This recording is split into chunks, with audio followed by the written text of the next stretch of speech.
नमस्कार मित्रों। राजस्थान कर्मचारी चयन बोर्ड के द्वारा आज जो जारी किया था आपका कैलेंडर परीक्षाओं के रिगार्डिंग आगामी जो 2024 तक जितनी भी परीक्षाएं होगी फरवरी 2024 तक उसका जो कैलेंडर जारी किया था, तो उसमें बहुत से विद्यार्थियों की असमंजस की स्थिति ये है कि कौन कौन सी भर्तियां सीईटी के अंतर्गत आयोजित करवाई जाएगी और कौन कौन सी भर्तियों में सीईटी की रिक्वायरमेंट नहीं होगी। क्योंकि बहुत से अभ्यर्थियों के सीईटी में अच्छी स्कोरिंग है वो नहीं आई है, तो इस वजह से द्वंद्वात्मक स्थिति आप लोगों की बनी हुई है। तो वो मैं आपको आज के इस वीडियो में बिल्कुल क्लियरली आपको बता दूंगा और सारी की सारी चीज़ें हैं वो ऑथेंटिकली प्रूफ के साथ में मैं आपको बताऊंगा कि कौन सी भर्ती सीईटी के अंतर्गत आएगी, यानी कि आपने सीईटी को उत्तीर्ण किया है, सीईटी में अच्छे अंक आहरित किए हैं तो ही आप इन भर्तियों में बैठ पाएंगे, इन भर्तियों के एग्ज़ाम दे पाएंगे, नहीं तो आप इसके लिए एलिजिबल नहीं हैं। और कुछ ऐसी भर्तियां हैं जिसमें आप विदाउट सीईटी के भी एग्ज़ाम में पार्टिसिपेट कर पाएंगे। तो देखिए यहाँ पर मैंने अलग अलग हाइलाइटर से इनको हाईलाइट किया है। तो यहाँ पर ऐसी भर्तियां जिसमें 12th लेवल की सीईटी की रिक्वायरमेंट रहेगी, वो आज के जो नोटिफिकेशन डाला है 17 भर्तियों में, तो ऐसी इसमें केवल 2 भर्तियां हैं। एक तो आपकी हॉस्टल जो ऑर्डर है ग्रेड 3 अल्पसंख्यक मामलात विभाग की, और एक है आपकी कनिष्ठ सहायक यानी कि एलडीसी की जो भर्ती है लिपिक ग्रेड 2 की। तो ये दो भर्तियां हैं, इसमें आपकी सीईटी 12th लेवल की एलिजिबिलिटी रहेगी, यानी कि सीईटी 12th लेवल में आपने जो भी कितना क्या क्राइटेरिया रखते हैं परसेंटेज का, वो आप अगर फुलफिल कर पाएंगे तो ही आप इन परीक्षाओं में बैठ पाएंगे।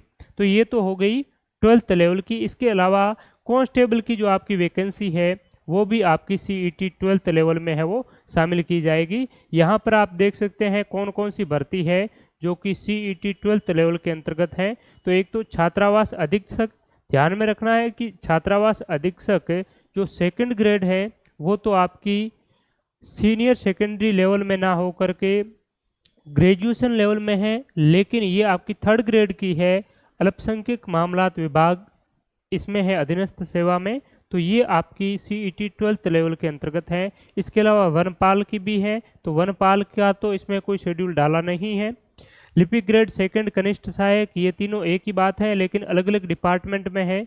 जो सचिवालय लिपिक वर्गीय जो सेवा है इसमें लिपिक ग्रेड 2 कहा जाता है, और अधीनस्थ जो कार्यालय लिपिक जो मंत्रालय कर्मचारी हैं उन्हें कनिष्ठ सहायक के नाम से संबोधित किया जाता है, और आरपीएससी के जो लिपिक वर्गीय सेवा है उसको भी लिपिक ग्रेड 2 कहा जाता है।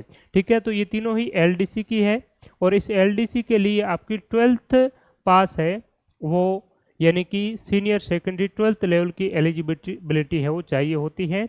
और जमादार ग्रेड 2 है और कांस्टेबल है, ये भी आपकी 12th लेवल की है। तो कांस्टेबल के लिए अलग से आपका नोटिफिकेशन जारी किया जाएगा जो पुलिस विभाग है उसके द्वारा।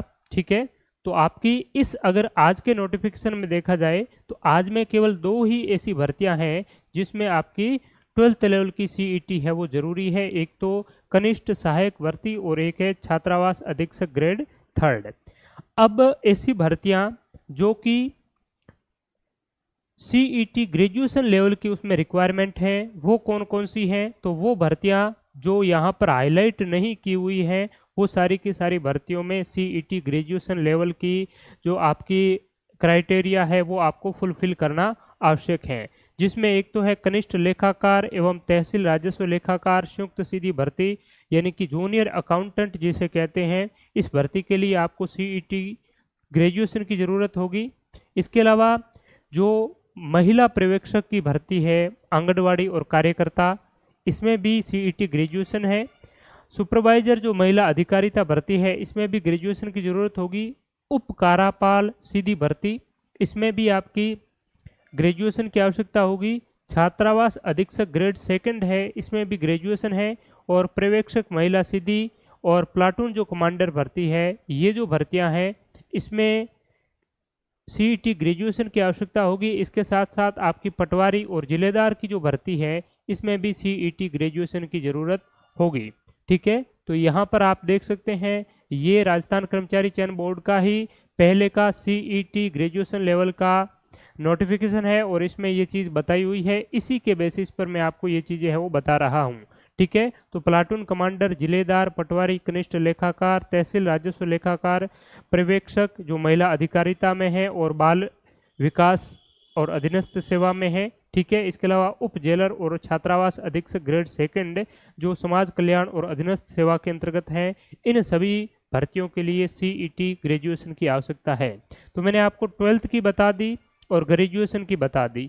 अब जो आपने सीईटी 12th का एग्ज़ाम नहीं दिया है, किसी कारणवश एग्ज़ाम देने से रह गए हैं या एग्ज़ाम में अच्छी स्कोरिंग आप नहीं कर पाए हैं, तो आपके लिए एक और चांसेस है। अगर शेष जो यहाँ पर पिंक कलर से जो भर्तियाँ आपको दिख रही है, इसमें अगर आप एलिजिबिलिटी रखते हैं तो आप आवेदन कर सकते हैं, अपनी तैयारी स्टार्ट कर सकते हैं और इसमें किसी भी सीईटी की आपको आवश्यकता है वो नहीं होगी। इसमें कौन कौन सी भर्तियां हैं? एक तो सूचना सहायक की है जिनमें फॉर्म भर चुके हैं और 9 सितंबर 2023 को आपका एग्ज़ाम है, तो इसमें किसी सीईटी की आवश्यकता नहीं है। इसके अलावा एक है आपकी एएनएम की भर्ती जो कि कॉन्ट्रैक्ट बेस भर्ती है और एक है जीएनएम की भर्ती, ये भी दोनों संविदा भर्ती है। इसमें किसी भी प्रकार की आपको सीईटी की आवश्यकता नहीं है। और संगणक की भर्ती है कंप्यूटर की, तो इसमें भी आपकी सीईटी की रिक्वायरमेंट नहीं है। एग्रीकल्चर सुपरवाइजर में भी सीईटी की कोई आवश्यकता नहीं है और जेईएन की भर्ती में भी आपकी सीईटी की आवश्यकता नहीं है। तो जो पिंक कलर के यहाँ पर जितनी भी भर्तियाँ दे रखी है, 1 नंबर, 3 नंबर, 4 नंबर, 5 नंबर, 7 और 12 नंबर, इन भर्तियों में किसी भी प्रकार की ना तो 12th लेवल की सीईटी की आवश्यकता है और ना ही ग्रेजुएशन लेवल की सीईटी की आवश्यकता है। ठीक है, तो ये भर्तियां हैं महत्वपूर्ण जिसमें किसी भी प्रकार की सीईटी की कोई आवश्यकता नहीं है। और कुछ ऐसी भर्तियां जिनमें सीईटी की आवश्यकता है वो मैंने चीज़ है वो क्लियरली बता दी। आपके और भी कुछ सुझाव हो, डाउट हो तो आप कमेंट सेक्शन में ज़रूर बताएं। आप सभी का बहुत बहुत धन्यवाद, नमस्कार। और अच्छी तैयारी के लिए आप ओम डिजिटल स्टडी यूट्यूब चैनल को सब्सक्राइब करके बेल का आइकन है ज़रूर प्रेस करें ताकि और भी महत्वपूर्ण अपडेट आपको मिलती रहे। और इस यूट्यूब चैनल पर राजस्थान कर्मचारी चयन बोर्ड के द्वारा जितने भी विगत परीक्षाओं में प्रश्न पूछे गए हैं उनका बेहतरीन विश्लेषण आपको मिलता रहेगा और कई वीडियो है वो सैकड़ों वीडियो अपलोडेड है। तो आप अच्छी तैयारी के लिए नियमित तौर पर उन चीज़ों को है वो देखते रहें और जल्द ही हम आपके लिए बेहतरीन टेस्ट सीरीज भी इन भर्ती परीक्षाओं की स्टार्ट करेंगे और स्मार्ट कोर्सेज भी आपको स्टार्ट करके राजस्थान सामान्य ज्ञान और संविधान और राज्य व्यवस्था की बेहतरीन तैयारी है वो आपको करवाएंगे। तो आप सभी का बहुत बहुत धन्यवाद, नमस्कार। फिर मिलेंगे किसी और महत्वपूर्ण वीडियो के साथ में, तब तक के लिए शुक्रिया। आप सभी का नमस्कार।